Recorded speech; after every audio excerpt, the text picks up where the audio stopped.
Madlang people, mabuhay and welcome again to my YouTube channel.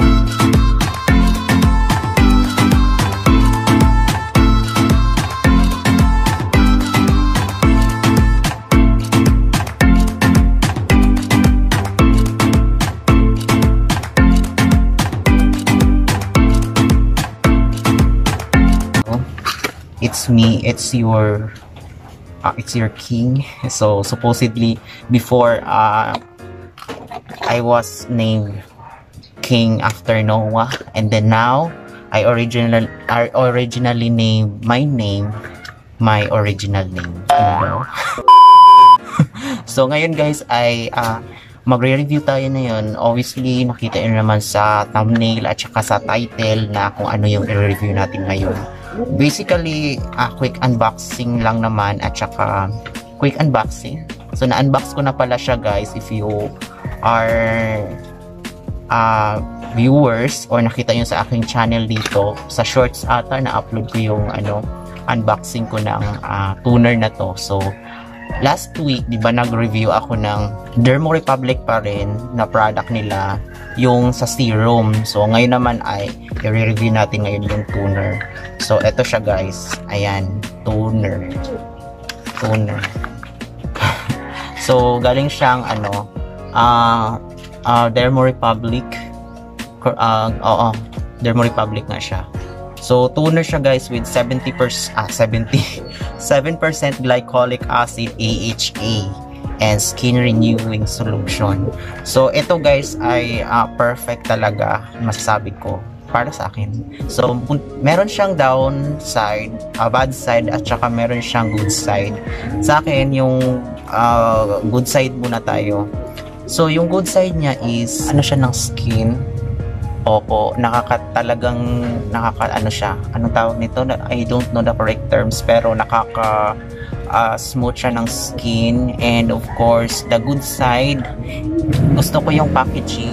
Yeah, very aesthetics, same as dun sa nila sa serum. Although ito ay 100 ml na siya guys, pero nabili ko lang siya ng how much yun, nasa 200 plus something. So nasa description box pa rin yung link kung saan ko siya nabili. And although yung good side nito is tipid siyang gamitin, ginamit ko lang siya ito guys ng twice a week. So tingnan nyo naman konti pa lang nabawas kasi parang na siya, 2 weeks ko na pala, 2 weeks, mga 3 weeks na. 3 weeks ko na siya nagamit guys. So ako kasi hindi naman talaga as in siya kasi konti-konti lang nilagay ko kasi eto na nga yung bad side. Mahapdi talaga siya, which in matipid nga siya, pero ito ay parang basa. Parang matagal ko na siya magagamit guys kasi tingnan nyo naman very siya, matipid. So kung napapansin nyo, dito pala ako ngayon sa taas kasi gusto ko yung natural light talaga yung mga nyo. So ito guys, yung i-achieve ko, yung sinasabi ko nga sa review ko last week na ang aking mga butas-butas. So gusto ko siya i-ace, gusto ko siya matanggal. Ayan, so which is yung fractional CO2 laser lang naman dapat kasi para matanggal ito. So, sabi nila, kailangan i-CO2 fractional laser. So, although ako, first time ko siya nga i-try kasi ito ay water-based, if I'm not mistaken. Water-based ito na toner. So, meron siyang toner na glycolic acid, 7%. So, ito yung niya guys, ang main ingredients niya is aqua, glycolic acid, propylene, glycol, and glycerin, sodium hydroxide, cucumber extra, papaya, meron din siya, and the aloe vera leaf juice. So the bad thing is hindi ko pa nakita yung akala ko kasi may niacinamide siya, pero wala naman pala. So ito it is purely toner lang talaga siya. So okay lang kasi since meron namang akong serum na perfect partner for this. Although guys, ito ay gagamitin lang siya. Ang nakalagay doon is about 2 times to 3 times a week mo siyang gamitin. So kasi hindi siya pwedeng hindi siya as in parang masama siya pag sobra. So pag every day. Ako kasi ginagamit ko lang siya every night. Before ako matulog, nililamos ako with my moisturizing soap. And mag-apply ako nitong toner, and the rest is yung ano ko na, and simpawala yung ano ko nga, yung toner, yung serum, and then the other one is yung Scarminator cream, na ito nga yung mga scar ko which caused by chickenpox last month. Ayan, so nag-iwan talaga siya ng scars and all over my body. So ito, hindi ko na tinatanggal sa katawan ko kasi bahala na ang sabon dito, pero yung mukha ko talaga ang sinusigurado ko na dapat tanggalin ito. Diba? Kasi napaka ano siya, no, very uncomfortable kapag may mga ano ka sa mukha. So ito na nga guys, so ang directions niya is after cleansing, saturate cotton with the solution and apply to the face and neck. Use only as directed. If irritation occurs, discontinue use and consult a doctor. So dapat mag-testing ka before ka test as a little bit amount, tapos ilagay mo siya sa ano. So ako guys, kapag wala kasi ang cotton dito nasa baba.